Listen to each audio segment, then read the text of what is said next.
Welcome to Flashpoints. I'm Jeff Pegues, joined as usual by CBS News senior national security analyst Juan Zarate. Good to see you, Jeff. Let's talk about the situation in Syria. Yeah. There is still a lot of uncertainty there. It's still not clear exactly how the administration, the Obama administration, is going to respond to the Russians. Yeah, well, the Russians are forcing the battle space and forcing the moves here, along with the Iranians and Hezbollah in support of Assad. And what they've done is brought air power, military power, and now more ground forces, with the Iranians leading that charge, to go after the opposition.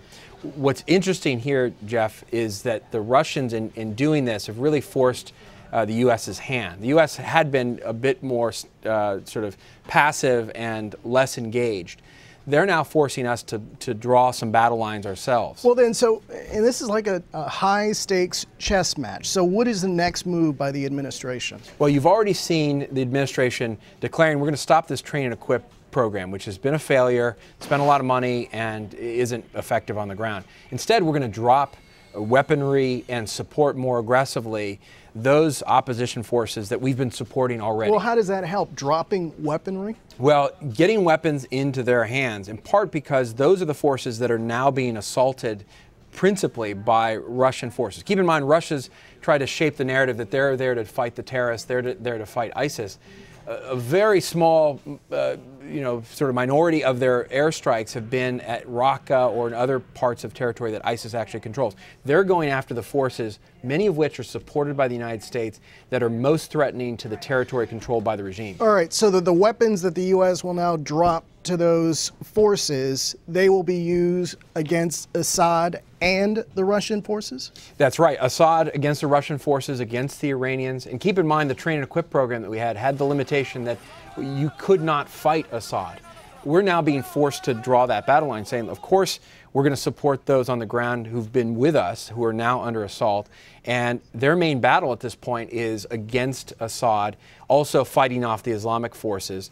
Meanwhile, by the way, ISIS is moving closer to the major city of Aleppo. That's under risk. And the Russians really aren't doing much about that.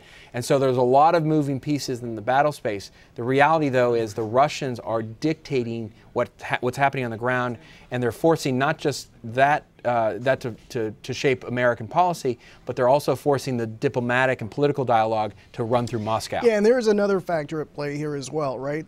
The Iranians, they're involved as well. Absolutely. The Russians and the Iranians are aligned here very neatly and closely, supporting Assad. They've got the shock troops and the ground troops and advisors on the ground helping the Assad forces defend their territory, attack these opposition forces. Russia's providing the air power and a lot of the political and diplomatic muscle. And keep in mind here, Putin has a model. He has a model of Chechnya, where they waged two different wars against extremists and against opposition forces, and the playbook is pretty clear with Putin. Well, what does the playbook involve? What were the lessons that he learned, perhaps, in Chechnya that he's applying now in Syria? Right. Three key lessons. One, use brutal and overwhelming force, and don't be shy about it. And so Chechnya was racked with human rights abuses and atrocities in bombed out cities like Grozny. They didn't care. So use sheer force against your opponents. Go after the moderates and the alternatives to the ruling regime first. So get rid of the moderate alternatives and create a battle space where you're fighting the extremists. And third, change the narrative. The narrative has to be, it's either this regime and what we're doing or these violent radical terrorists. That's exactly what Putin's doing here. Everyone that the Assad regime is fighting are terrorists. They're going after the moderates first, and Russia's changing the battle space. Yeah, and that is another evolving situation that bears watching. For Juan Zarate, I'm Jeff Pegues, and that is Flashpoints.